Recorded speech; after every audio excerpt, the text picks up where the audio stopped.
우리가 지금까지 작성한 서버들은 결국 서버 쪽에서 어떻게든 HTML을 완성시켜서 클라이언트한테 보내주고 필요한 CSS, 자바스크립트, 그리고 이미지 등의 리소스들을 HTML이 로딩된 후에 다시 요청을 보내서 가져오는 형태였습니다. 그러면은 지금까지 작성한 코드들은 전부 서버에서 실행되는 형태죠. 클라이언트에서 실행되는 게 아니라 서버에서 완성을 해서 보내주는 형태입니다. 그런데 클라이언트, 즉 브라우저에서 실행되는 자바스크립트들도 있습니다. 특히 유저 인터랙션을 할 경우인데 구글에 들어가 보면 바로 이런 경우죠. 이런 식으로 클릭을 했을 때 자바스크립트가 실행되면서 이렇게 검색어 내용을 보여준다든지 팝업으로요. 이걸 눌렀을 때 이런 식으로 여러 아이콘, 앱 아이콘을 보여준다든지 사용자가 클릭이나 터치를 했을 때 일어나는 것들이 바로 유저 인터랙션이죠. 이럴 때는 브라우저에서 자바스크립트 코드가 실행돼야 됩니다. 코드널이라는 사이트에 들어가서 한번 클라이언트에서 실행되는 자바스크립트를 간단하게 분석해 볼게요. 우선 개발자 도구를 켜줍니다. 이제 좀 익숙하죠? 그리고 기술 스택에 들어가서 기술별로 보기를 한번 눌러볼게요. 자, 그리고 복습을 하기 위해 여기 Fast 4G 라고 되어 있는데 Slow 4G로 바꾸겠습니다. Disable 캐시까지 켜줄게요. 캐싱이 되면은 서버에서 받아오는 게 아니라 그냥 저장했다가 쓰는 경우가 있기 때문에 Disable 캐시까지 하고 새로 고침을 해주겠습니다. 그럼 이렇게 새로 다 받아오는 걸 볼 수 있죠. 그러면 처음에 다시 새로 고침해보면 처음에 아직 로딩이 되지 않았기 때문에 HTML만 받아오고 그 다음번에 이런 식으로 쉬머 로딩 중이라는 것을 나타내기 위한 이런 회색 아이콘들,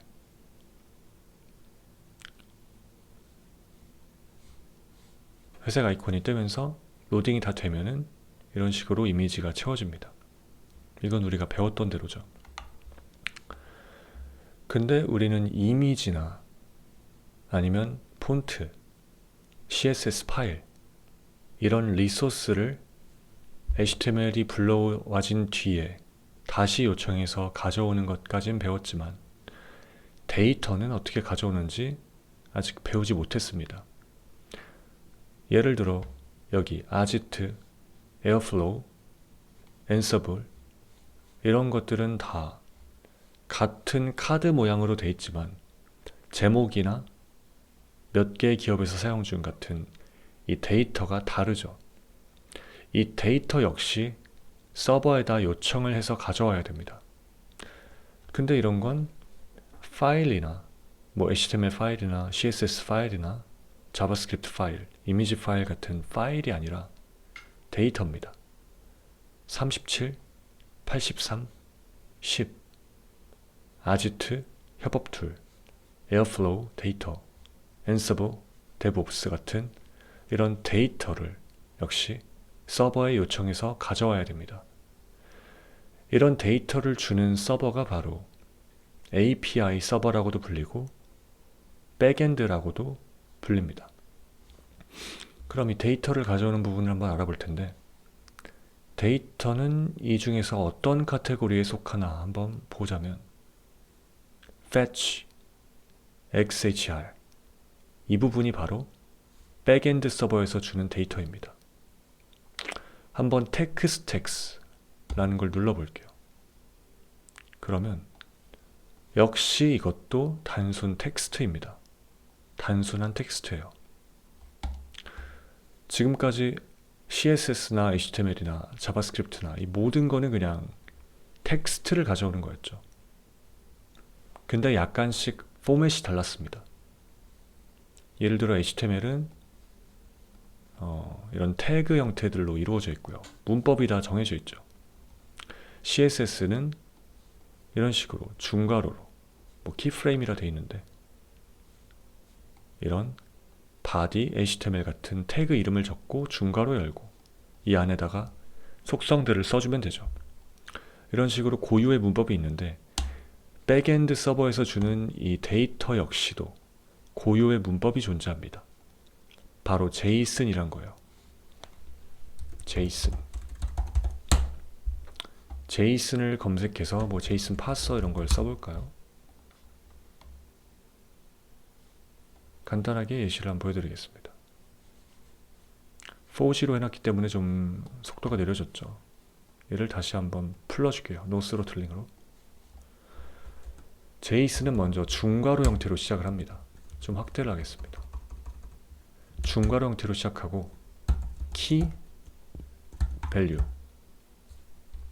중괄호 안에 key value가 들어가면 됩니다. 자바스크립트 객체와 거의 유사한 형태인데 반드시 키에도 다운표를 넣어줘야 됩니다. 그렇지 않으면 오류가 나죠. 그래서 이 JSON의 약자는 자바스크립트 오브젝트 노테이션, 자바스크립트 객체 표기법의 약자입니다.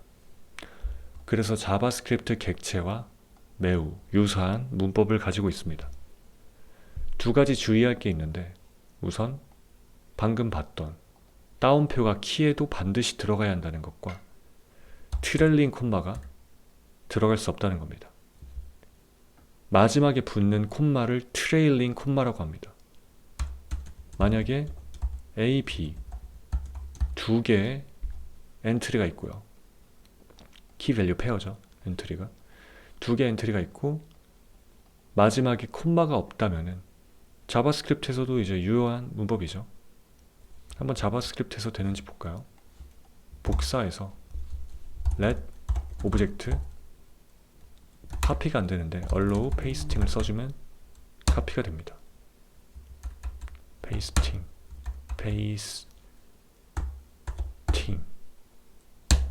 네, 됐죠?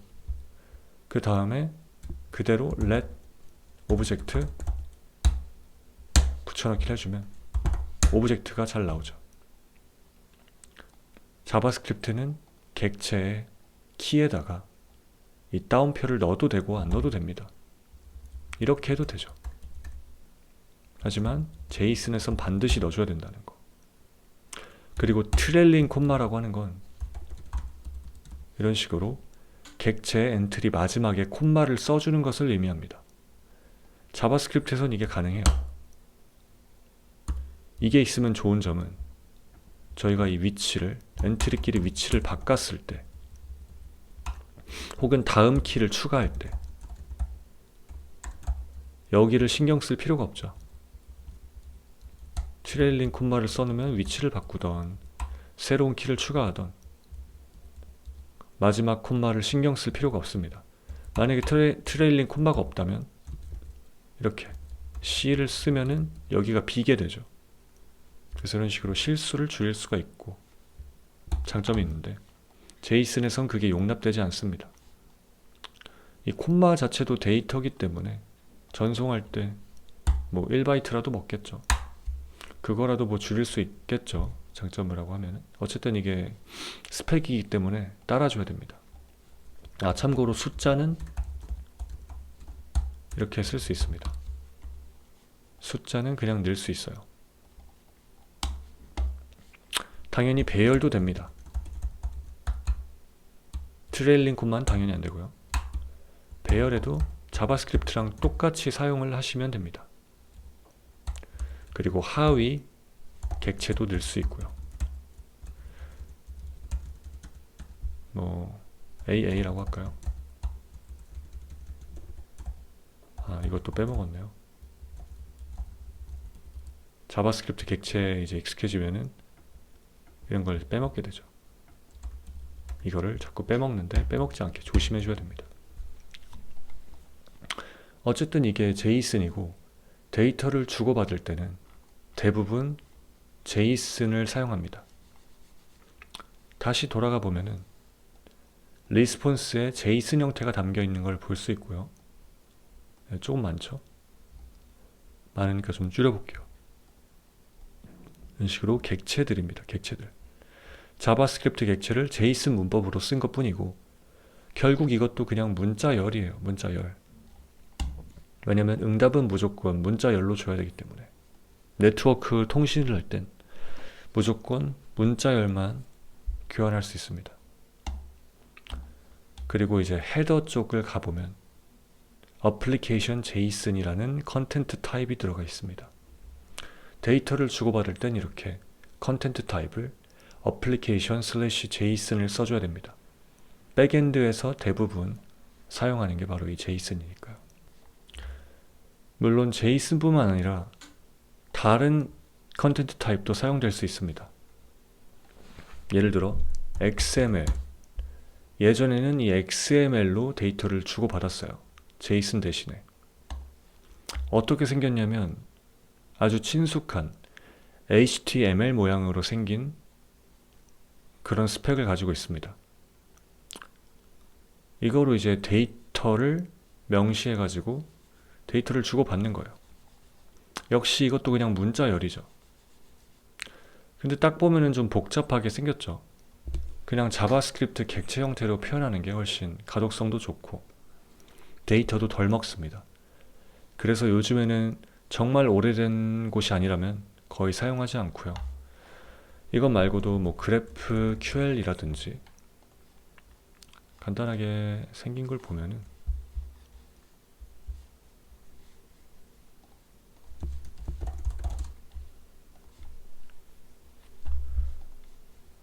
간단하게만 보죠. 뭐 이런 게 있다 정도만 인지를 하시면 됩니다. 먹질 않네요.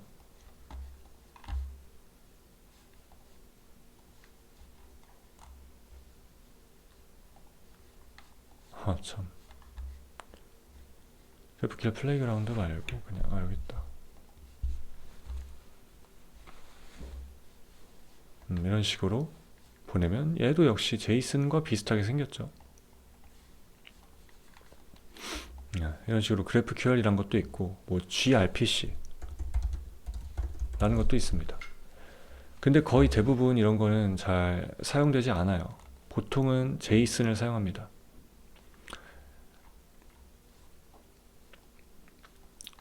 그래서 일단은 제이슨만 알아두시면 됩니다. XML이 있고 그래프 QL이 있고 뭐 gRPC가 있고 다양한 전송 방식이 있지만 요즘은 거의 99% 제이슨을 사용한다.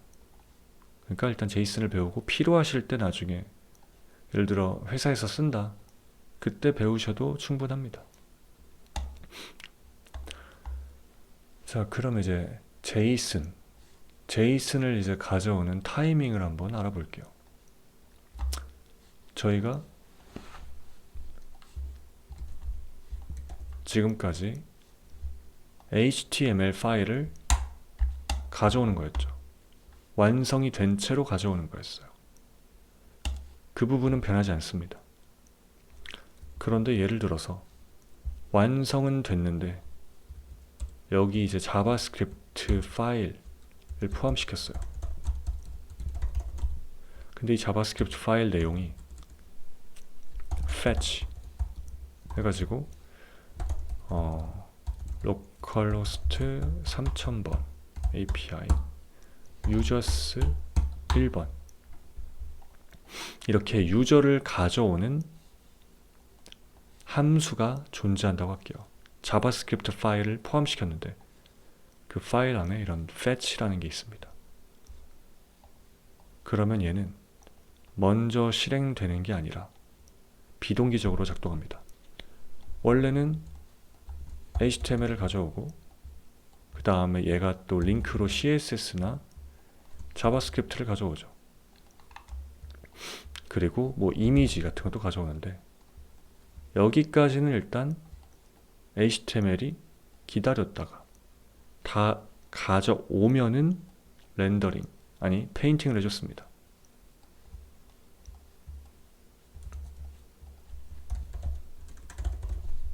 이제 페인팅이 진행이 돼요.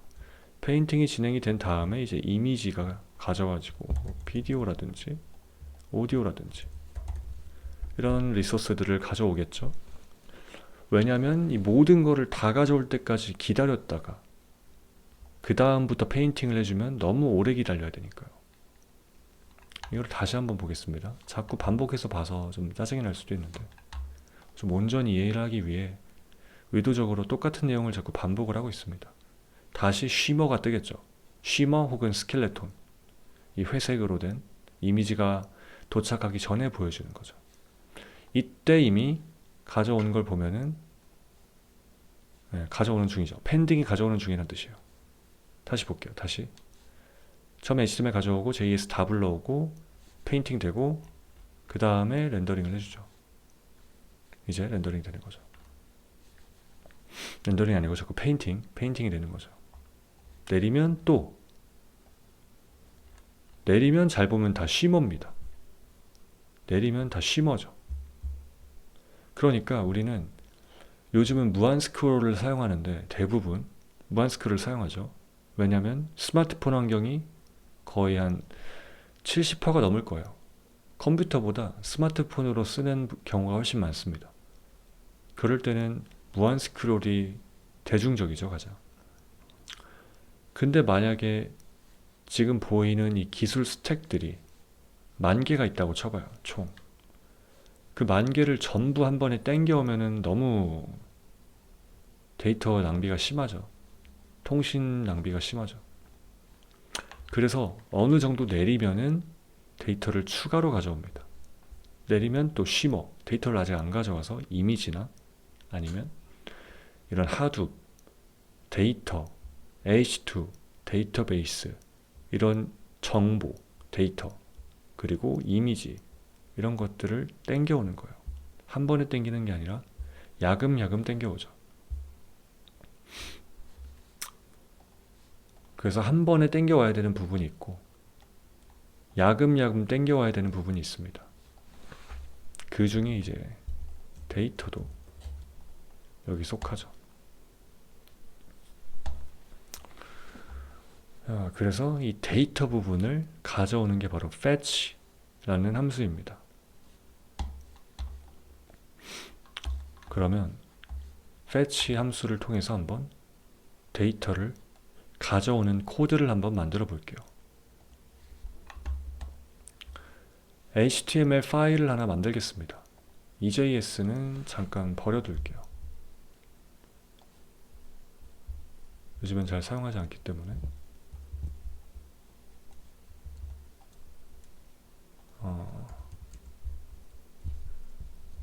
어디 갔지? app.use express.static public, 이 안에다가 index.html 써주겠습니다. 그리고 h1 my page라고 할게요. users라고 할까요? user list라고 하겠습니다. 그럼 지금까지는 실행을 해보면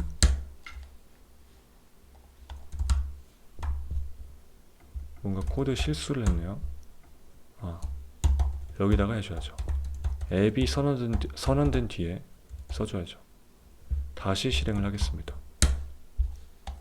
그럼 localhost 3000을 하면은 당연히 유저 리스트가 보이고 빈 페이지죠. 빈 페이지. 지금까지는 빈 페이지입니다. 그러면 이제 index html에서 스크립트 소스에 index.js를 넣어주겠습니다. 그리고 이 부분을 fetch를 넣어서 API users 그리고 .10 response.json 콘솔 로그 데이터 라고 써주겠습니다. 무슨 의미인지는 잠시 후에 볼게요. 그리고 마지막으로 이 부분을 복사해 줍니다. app.get API user 이렇게 써주고 res.send에서 이 객체를 보내줍니다. 근데 유저 쓰죠? 유저가 아니라 유저 씁니다. 여러 유저를 보내줄 거예요. 그러니까 배열 형태로 보내줍니다.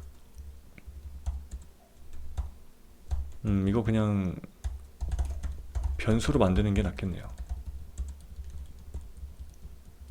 보기가 불편하니까. 유저스 1번은 이렇게 id 1 네임 앨리스로 할게요. 그리고 2번은 존이라고 하겠습니다. 샌드에다가 유저스를 넣어주겠습니다.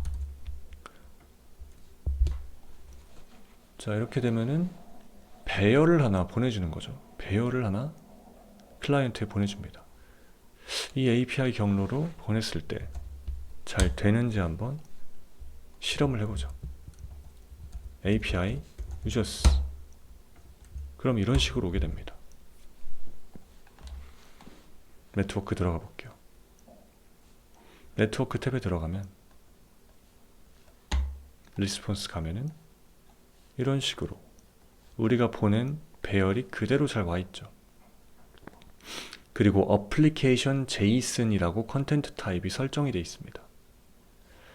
우리가 배열이나 객체를 res.send로 보내면 이렇게 자동으로 JSON으로 설정을 해주고 있어요.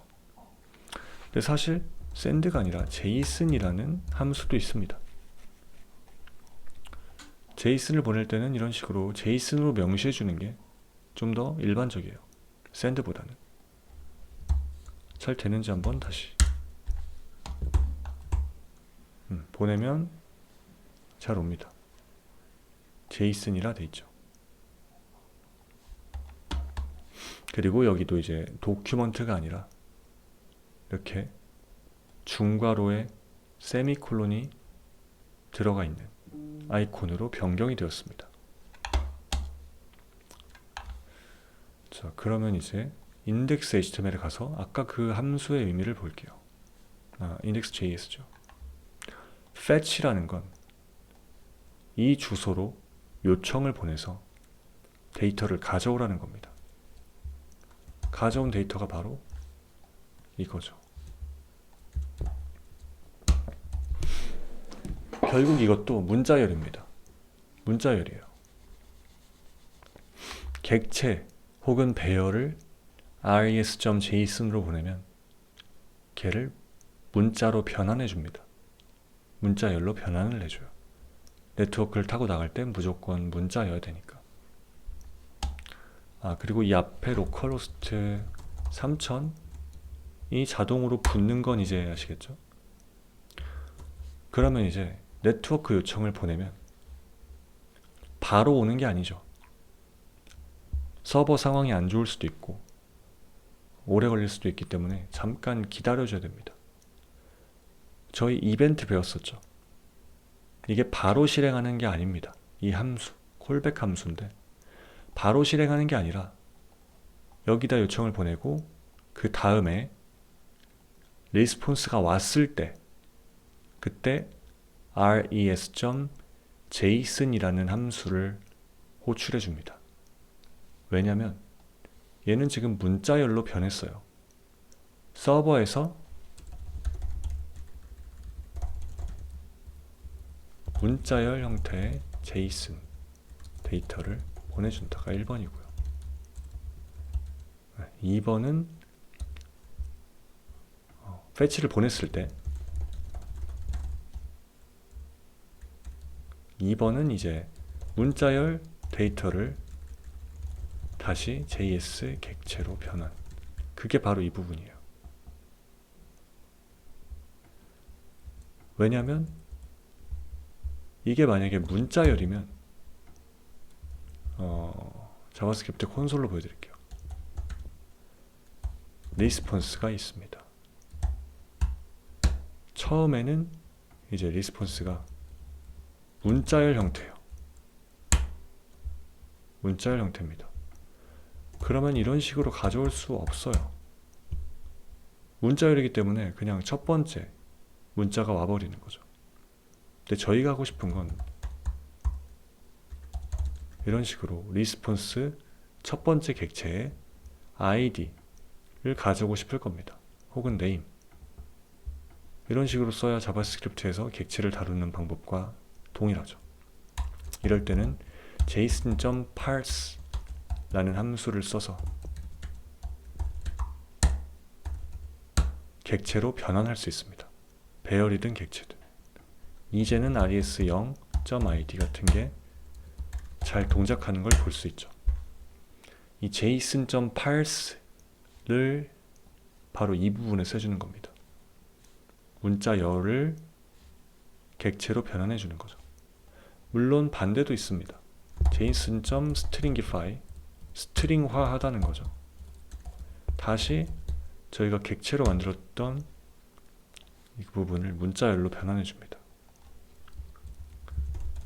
이제 res.0 하면 다시 첫 번째 문자가 나오죠. 이런 식으로 네트워크로 보낼 때는 반드시 문자열로 만들어서 보내야 되고요. 그리고 저희가 사용할 때는 사용하기 편하게 가져온 데이터를 다시 JSON parse로 객체로 변환해서 사용합니다. 자, 그럼 이제 데이터는 객체겠죠.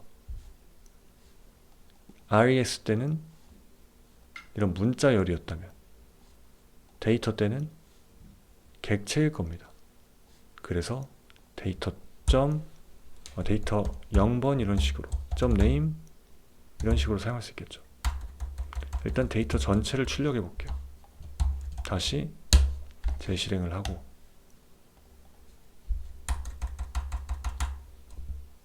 루트로 가야겠죠. 그럼 이런 식으로 진짜 데이터가 옵니다. 진짜 데이터가 왔어요. 자, 그럼 이제 데이터를 여기 그려줘야겠죠. 그려줄 때는 ul 태그를 써서 한번 그려줘 볼게요. ID 말고 클래스는 list라고 할게요. 그리고 안에는 비어 있습니다. 그럼 이제 then을 해가지고 콘솔 로그를 하는 게 아니라 콘솔 로그도 넣어주는데 const ul document.query selector로 users 클래스를 가져옵니다. users 클래스인 list, unordered list를 가져옵니다. 거기다가 이제 추가해 줄 수 있겠죠. append, child 해가지고. 이런 문법은 한번 이제 보시면 좋을 것 같아요. HTML DOM 오브젝트를 다루는 문법이죠. 이제 프론트에서 쓰는 문법인데 간단히 설명을 드리면 이제 쿼리 셀렉터로 저희가 이 UL 이 부분을 직접 조작할 수 있게 가져옵니다. 객체로. 그리고 여기다가 append child를 하면은 태그를 넣어줄 수 있어요. 동적으로. 분명히 HTML을 저희가 보낼 때는 서버에서 보낼 때는 비어 있었지만 클라이언트에서 이 코드를 호출하면서 여기다가 새로운 태그들을 추가하는 겁니다. 근데 몇 번을 추가해야 되냐면 데이터의 개수만큼 추가를 해야겠죠. data.for each 해서 각각 유저가 하나씩 나오겠죠. 왜냐면 이런 형태였으니까요. 데이터가 좀 더 보기 편하게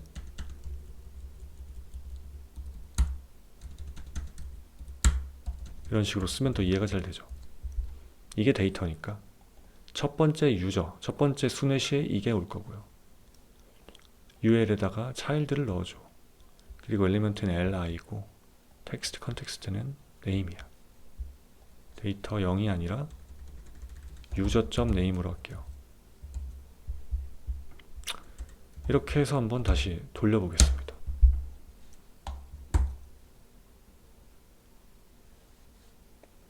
append child에 오류가 났네요. 뭔가 제가 실수를 한 것 같은데 append child, document, create element, property of null. append child라는 게 append로 한번 해볼게요. append도 안 되네.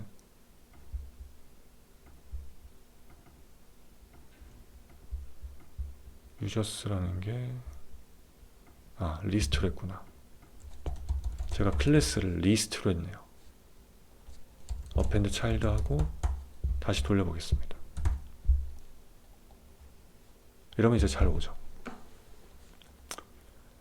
다시 ul이라는 애를 만들어 놨는데 처음에 비어있죠. 클래스 이름이 리스트입니다. 그래서 이 리스트 객체를 가져와요. 그리고 이제 우린 ul에다가 자바스크립트를 통해서 새로운 자식들을 추가할 수 있게 된 겁니다. li를 추가하고 ul 밑에 넣고 그러면 이제 이렇게 되는 거죠. li가 추가된 거죠. 그리고 .text 컨텍스트를 user.name으로 해주면 유저의 네임을 여기다가 넣어서 추가해주고, 두 번째 for each가 돌 때 li 넣어주고, 존이죠. 존 넣어주고, 이런 식으로 추가가 된 거죠. 근데 동적으로 만들어졌습니다. 렌더링이란 건 결국 HTML 문자열을 만드는 거라고 했죠. 완성하는 거죠. 이거를 근데 지금 서버에서 한 게 아니라 클라이언트에서 했죠. index.js라는 파일을 저희는 그냥 보내줬을 뿐이고, 클라이언트에다가. 진짜 그런지 볼까요? 보내줬죠. 그럼 실행은 이거는 서버에서 되는 게 아니라 클라이언트에서 된 겁니다. 이거를 바로 클라이언트 사이드 렌더링이라고 하고, 리액트에서 주로 하는 게 바로 이런 거죠. 그리고 또 중요한 거, users라는 데이터는 JSON 형식으로 날라옵니다. 그래서 애플리케이션 JSON이라는 컨텐트 타입을 갖죠. 얘도 역시 비동기적으로 불러와집니다. 왜냐하면 fetch가 자바스크립트를 불러온 다음에 여기서 fetch가 일어나니까요. 자, 이러한 과정을 통해서 백엔드 API 서버에다가 데이터를 줘 하고 요청해서 데이터를 받아온 다음에 클라이언트 사이드 렌더링을 통해 화면을 동적으로 그려주는 걸 알아봤습니다. 정말 느리게 한번 3G로 해도 별 효과가 없을 것 같긴 한데, 근데 이게 두 번 추가되고 있죠. 좀 웃기긴 한데 어쨌든 이렇게 두 번 추가되면 원래는 안 되겠죠. 저희가 거기까지 신경 쓰진 않겠습니다. 그래서 다시 한번 이 코드너리에 가서 기술 스택, 기술별로 보기 한 다음에 이 쉬머, 그리고 이미지가 조금씩 불러와지는 거, 비동기적으로 불러와지는 거죠. 그리고 데이터도 역시 비동기적으로 불러와진다. 이미지랑 똑같이 천천히 불러오는 거죠. 한 방에 다 되면 너무 리소스, 트래픽 많이 먹으니까 천천히 불러와라. 조금씩. 바로 이런 API 라우트를 백엔드에서 만드는 겁니다. 그래서 보통 백엔드는 API란 걸 앞에 붙여줘요. 패스맨 앞에. 그리고 프론트엔드 쪽은 이걸 안 붙이죠. 물론 이제 팀마다, 컨벤션마다 다 다를 겁니다. 그리고 fetch에 가면 확인할 수 있어요. fetch에 가면은 우리가 어떤 데이터를 가져왔는지 확인할 수가 있습니다. 그리고 그 형태는 보통 JSON으로 되어 있죠. 이런 식으로 JSON으로 되어 있습니다. 여기는 주소가 아니라 도메인 앞에다가 붙여놨습니다. 이렇게 쓸 수도 있어요. 이건 이제 뭐 반드시 이렇게 써야 된다라는 건 없기 때문에 패스에다 써도 되고 도메인 앞에 써도 됩니다. 이건 도메인을 아예 분리를 해버린 거죠. 패스에 쓰는 경우는 저희처럼 지금 프론트랑 백엔드가 한 서버에 들어있는 거죠, 지금. 저희 서버에서 프론트 서빙하고 백엔드도 서빙을 하고 있습니다. 그럴 경우에는 이렇게 패스로 구분을 해주는데, 이건 아예 서버를 나눈 경우에 보통 앞에 도메인을 바꿔서 씁니다. 물론 한 서버에서 해도 이렇게 할 수는 있는데, 그건 또 나중에 기회가 된다면 보도록 합시다.